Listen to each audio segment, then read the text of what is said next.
Welcome back after the break. आप देख रहे हैं आज पाकिस्तान और ये एक तारीख़ी नया पहलू है। यकीनन अगर हम सऊदी अरब और पाकिस्तान के ताल्लुकात को देखते हैं, देरीना ताल्लुकात हैं, लेकिन ख़ास तौर पे अगर पिछले कुछ सालों में देखा जाए under the leadership of MBS, Saudi Arab अपने लिए एक नए कल का ख्वाब देख रहा है। तेज़ी से तब्दीली आ रही है, इनोवेशन है, सिविल लिबर्टीज़ की बात की जाए, एक ऐसा माशरा जो वाइब्रेंट है लेकिन साथ साथ आने वाले कल की हकीकतों से, तलखियों से और ख़तरों से भी वाकिफ़ है। तभी अगर उस हवाले से देखा जाए तो बड़ा ही अहम है ये स्ट्रेटिजिक म्यूचुअल डिफेंस एकॉर्ड। आइए इसके और मज़ीद पहलुओं पर रोशनी डालते हैं, इसके क्या दूरस नताइज निकल सकते हैं और ख़ास तौर पे ख़ित्ते पे इसकी क्या असरात हो सकते हैं, उस पर बात करते हैं। अब हमारे साथ मौजूद हैं एम्बेसडर जमील अहमद साहब। यकीनन एक गहरी निगाह रखते हैं, अपना सफारती एक्सपीरियंस भी है। क्या कदगने रही हैं, यानी पाकिस्तान और सऊदीया की जो भाईचारा है, जो कुर्बत थी, उसके ऊपर तो कई बात की जाती है, but how is this accord really paving the way to a new chapter, a new horizon altogether? Jameel साहब, यही मेरा आपसे पहला सवाल होगा कि what is the strategic importance of this accord for not just Pakistan and Saudi Arab but the entire OIC and the entire Middle East?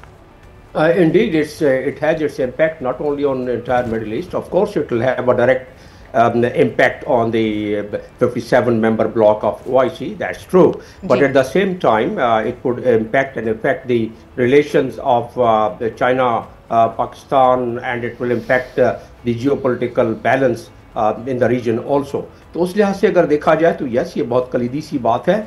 आपको याद रहे और आपके नाजरीन को भी मैं याद दहानी कराता चाहता हूँ कि वो OIC जब वजूद में आई थी तो मस्जिद अक्सा पर जब हमला हुआ था उसके बाद, और आज यानी 2 दिन के बाद जब कतर में सबमिट हुई है इन तमाम ममालिक की, और वहाँ जो आप खदो खाल देखें अगर उनके जो तकारीरें हुई हैं, चाहे वो मलेशिया और इंडोनेशिया और पाकिस्तान की सबसे भारी भरकम आवाज़ वहाँ, तो उस हिसाब से देखा जाए तो ये इसके हमें नज़र आ रहे थे कि कुछ ना कुछ कहीं ना कहीं जो उसका पैराग्राफ 7 है OIC का, उसके तहत या बायलैटरल के तहत कोई चीज़ ज़रूर कोई ना कोई करना पड़ेगा इस्लामी ममालिक को। सऊदी अरेबिया ने हमेशा लीड लिया है ख़ास तौर पर अरब ममालिक के लिए या OIC कंट्रीज़ के लिए, और इसीलिए सऊदी अरेबिया में ये जो सीट ऑफ दी OIC है, यानी जो वहाँ महबर है, वो सऊदी अरेबिया है OIC का, और हेडक्वार्टर भी वही है। तो लिहाजा सऊदी अरब ने ये इब्तदा किया, क्योंकि सऊदी अरब से हमारे पहले भी, बल्कि तमाम गल्फ कंट्री से, लेकिन सऊदी अरब से बड़े बेहतरीन हमारे ताल्लुकात रहे। हमारा एक हल्का सा उनके साथ मुआहदा भी है जिसको कहते थे हम सऊदी अरेबिया डिफेंस कोऑपरेशन 1967 का, जिसमें कि मैंने भी पार्टिसिपेट किया था 70 की दिहाई में वहाँ जाकर सऊदी अरब में, तो मुझे सऊदी अरब की खदोखाल का इसका पता है।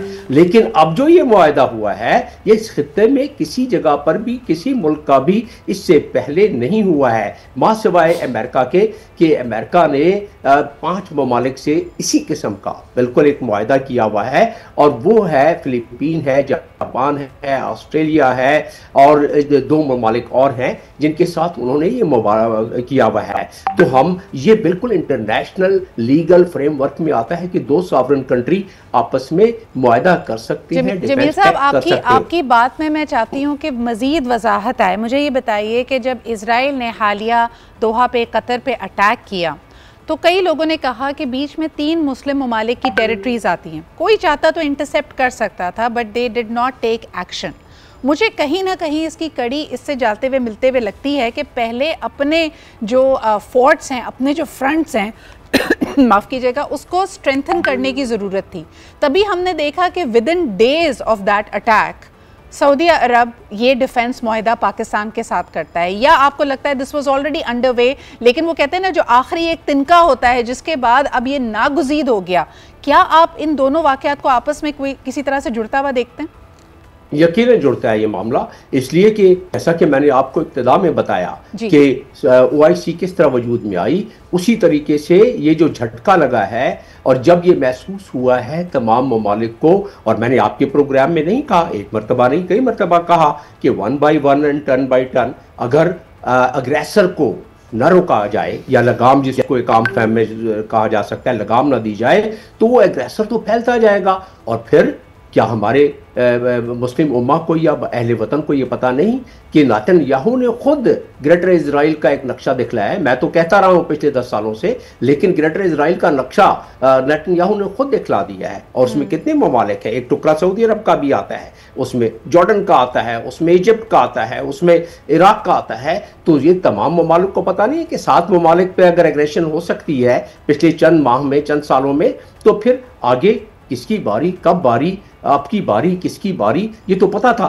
इसकी वजह से यकीनन कोई ना कोई निज़ाम बनाना था, और वो निज़ाम इंटरनेशनल फ्रेमवर्क में बनाना था। हमारे प्राइम मिनिस्टर ने और सिपा सलार ने बड़े वजाहत के तौर पर, और MBS का भी आप देख लीजिएगा बयान, कि वजाहत के तौर पर बता दिया है कि ये एक डिफेंसिव मैकेनिज्म है। भाई हम पर तो एग्रेशन ना करो, ना करोगे तो एक दुनिया की इस खित्ते की एक डेटरेंस के तौर पे इसको रखा गया है। और यकीनन जब हम खित्ते की बाकी खदोखाल देखते हैं, इजराइल का ईरान पे अटैक करना, लिबिया पे अटैक करना, फिर उसके बाद आपके सामने अब कतर जो हालिया इस फेरिस में शामिल हुआ है, उसके बाद एक कॉग्निजेंस तो मौजूद है। लेकिन जमील साहब, मैं चाहूँगी कि आप इस पर भी कुछ कॉमेंट करें।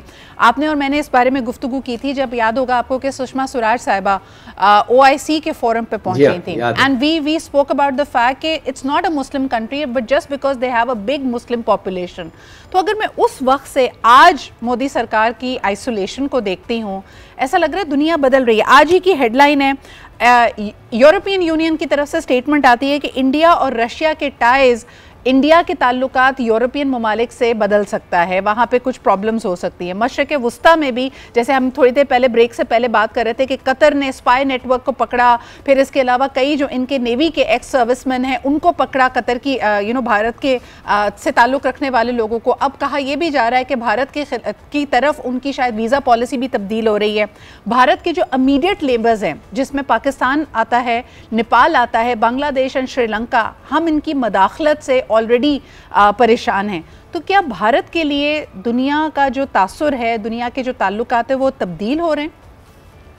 जी देखिए, वेस्ट का आपने इशारा दिया, यूरोपियन यूनियन का इशारा दिया, वो लीड लेते हैं अमेरिका से, अलाइज हैं। और अमेरिका ज़ाहिर है, आपने कई स्टेटमेंट्स सुन लिए, पढ़ लिए डोनाल्ड ट्रंप के, तो ज़ाहिर है वो उनके जो पूरे खित्ते में नेट सिक्योरिटी प्रोवाइडर था, वो उससे ताल्लुकात उनकी अपने करतूतों की वजह से, और फिर उनकी अपनी जो उन्होंने पूरे दुनिया को बताया हुआ था कि इस खित्ते का सबसे कवी और सबसे मुस्तहकम और सबसे बड़ा सिक्योरिटी प्रोवाइडर है, वो तो खाक में बात मिल गई है। जो मई के हमने 7 से लेकर 10 तक जब जवाब दिया उनके एग्रेशन का पाकिस्तान ने, और पाकिस्तान का प्रोफाइल उसी वजह से बढ़ा, और उसी वजह से हमारे 57 ममालिक, बल्कि बहुत सारे अफ्रीकन ममालिक और दूसरे ममालिक का कॉन्फिडेंस बढ़ा। ट्रंप का कॉन्फिडेंस क्यों बढ़ा पाकिस्तान पर?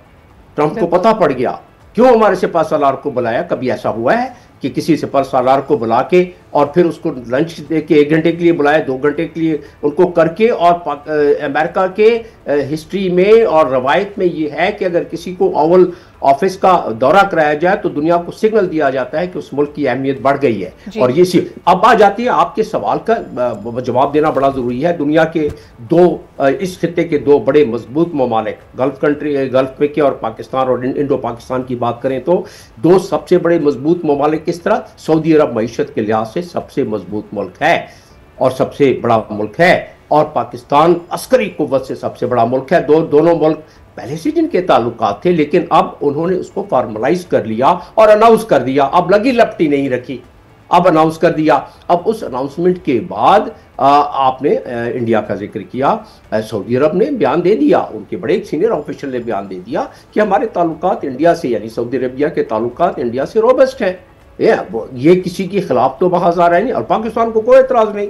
2 सॉवरन कंट्री सऊदी अरब, गल्फ, इंडिया से भी ताल्लुकात रखते हैं, तो हमें क्या एतराज़ हो सकता है? इसका असर क्या पड़ेगा जियोपॉलिटिकल तनाजुर में? इसका असर ये पड़ेगा कि अब इंडिया जो हिंदवाता नज़रिए के तहत और RSS नज़रिए के तहत जुल्म, तादी, जबरो सितम मुसलमानों पे करता रहा है, अब वो सोचेगा, एक मरतबा नहीं 10 दफा सोचेगा कि ये मुस्लिम ममालिक, इनमें खुलबुली मचती है, इनके दिल दुखते हैं अगर मुसलमानों पर ये दरिंदगी की जाए जिस तरह गाजा में हो रहा है। आप गाजा का भी हल देखिएगा, जल्दी निकलेगा। हालांकि कल 51 हमले किए हैं इसने 150 हमले किए हैं इजराइल ने, लेकिन ये अभी मध्यम होता जाएगा। लेकिन जमील साहब, then I must interject and ask you, so you are feeling कि ये जो मुआहदा हुआ है इसके दूरस्थ नताइज ये भी निकल सकते हैं कि वो जो ग्रेटर इजराइल की अग्रेशन है, जिसमें उसके साथ भारत की भी सपोर्ट हासिल थी, वेस्टर्न ममालिक की भी थी, आपको लगता है कि उस प्लान में भी थोड़ी सी हर्डल्स आएंगी, चैलेंजेस आएंगी, they will perhaps need to recalibrate,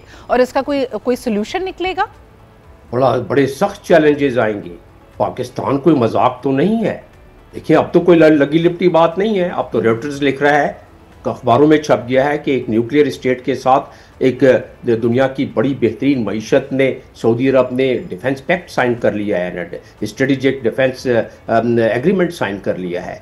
तो ये तो कोई मजाक बात तो नहीं है। हालांकि हमने हमेशा कहा है हमारा तो ये डेटरेंस है इंडिया के खिलाफ, लेकिन जब मुआहदा हो गया तो it is a broader spectrum agreement, और ब्रॉडर स्पेक्ट्रम एग्रीमेंट में ग्रेटर इजराइल के मामले में जाहिर है अगर सऊदी अरब कूदेगा, और सऊदी अरब का मैंने आपको बताया नक्शे में शामिल है, तो फिर पाकिस्तान इस मुआहदे के तहत खामोश तो नहीं बैठ सकता सऊदी अरब का साथ। और अगर इंडिया खिलवाड़ करने की कोशिश करता है पाकिस्तान से, तो सऊदी अरब इस मुआहदे के तहत, वैसे तो था ही, इस मुआहदे के तहत खामोश तो नहीं बैठेगा। अच्छा, तो लिहाजा वतन अजीज के लोगों को मैं आखिरी बात बताता चलूं कि दुनिया में अगर कोई मुल्क अपनी इज्जत वकार तकरीम को बढ़ा सकता है तो वो अपने कुव्वत बाजू पे बढ़ा सकता है। और कश्मीर का मसला, मेरे हमवतनों को मैं बताना चाहता हूं, अगर यही हमारा फॉरेन पॉलिसी का तरीका कार रहा, अपवर्ड ट्रेजेक्टरी रही, तो और इसी किस्म के मुआहदे हमारे होते रहे,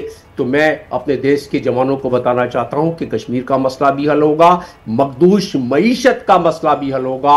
जो मुल्क मजबूत होता है वो फिर हर तरह से मजबूत होना शुरू हो जाता है। ये दुरुस्त है कि हमारे अकाबरीन ने, हमारे लीडरान ने इस मुल्क की गवर्नेंस को तबाह व बर्बाद कई दहाइयों से किया हुआ है। अब वक्त आ गया है कि अगर हमारा कोई इदारा, अस्करी इदारा, वो इतना चमक सकता है कि दुनिया का कॉन्फिडेंस बढ़ जाए, और इसमें हमारी क़यादत, फील्ड मार्शल हो गए और इस वक्त की चले मदनी क़यादत भी, तो वो अगर इस फॉरेन पॉलिसी को इस ट्रेजेक्टरी पे ले गई है तो मईशत तो बढ़ सकती है, बेहतर हो सकती है। सिर्फ हमारे वतन अजीज के इन नौजवानों ने मिलत को थोड़ा सा 1-8 साल का इंतजार करना है, कश्तियों में जाके ना डूबे, कश्तियों में जाके ना डूबे। बहुत इंपॉर्टेंट बात आपने कही है। एक अहम चीज़ की तरफ अगर आप थोड़ी सी वजाहत करें कि जैसे हम सीपेक मुआहदे की बात करते हैं, इसी तरह पाकिस्तान ईरान ने भी अपनी एनर्जी रिक्वायरमेंट्स के लिए मुआहदे किए। ये मुआहदा ख़ास तौर पे कितना बाइंडिंग है? क्या इसकी कोई टाइमलाइन है? Is it time bound? ये भी हम चाहेंगे कि आप थोड़ी वजाहत करें। नहीं, देखिए, मुआहदे तो यकीनन उसमें कोई सनसेट क्लॉज तो नहीं, मैंने पढ़ा उसमें सनसेट क्लॉज होता है ये कि टाइम बाउंड होता है, सनसेट क्लॉज नहीं है इसमें। हाँ, अलबत्ता ये है कि उसमें अगर एक कंप्लीशन, प्रोजेक्ट कंप्लीशन की डेट दी होती है और उसमें दोनों मुल्कों ने कोलैबोरेट करना होता है। ईरान ने अपना हिस्सा डाल दिया, हमारे पास क्योंकि वो डॉलर्स अगर हम खर्च करते हैं तो उस सैंक्शन के अंडर में आ जाते हैं। जैसे आपने देखा कि इंडिया के खिलाफ रशिया से जो तेल ले रहा है, तो उस ईरान को भी पता है, हमारा ब्रदर मुल्क है, उसको पता है कि भाई ये पाकिस्तान मुतहम्मिल नहीं हो सकता है अमेरिका के सैंक्शन का। ये मुआहदा उससे पहले हुआ था, तो लिहाजा हाँ, इस लिहाज से प्रोजेक्ट कंप्लीशन डेट होती है। और सी पैक की जहाँ तक आप बात कर रही हैं, सी पैक में पाकिस्तान ने वो अपने इकोनॉमी को और अपनी जो स्ट्रेटेजिक उसकी लाइन उसको कर रहा है, किसी का नुकसान अमेरिका को वैसे ओवरऑल फास्ट मूविंग। मुझे ऐसा लगता है कि जैसे आपने खुद कहा कि एक नए चैप्टर, एक नए सुनहरी दौर, एक नए दौर between the Saudi and the Pakistan relationship has dawned, और इसका ज़्यादा से ज़्यादा फ़ायदा इसके लिए कैपेसिटी और कैपेबिलिटी होनी चाहिए। बहुत शुक्रिया ambassador Jameel for sharing with us this moment, and we really hope that this brings into the horizon some many new opportunities. एक छोटा सा ब्रेक लेते हैं, we'll be back with more stories.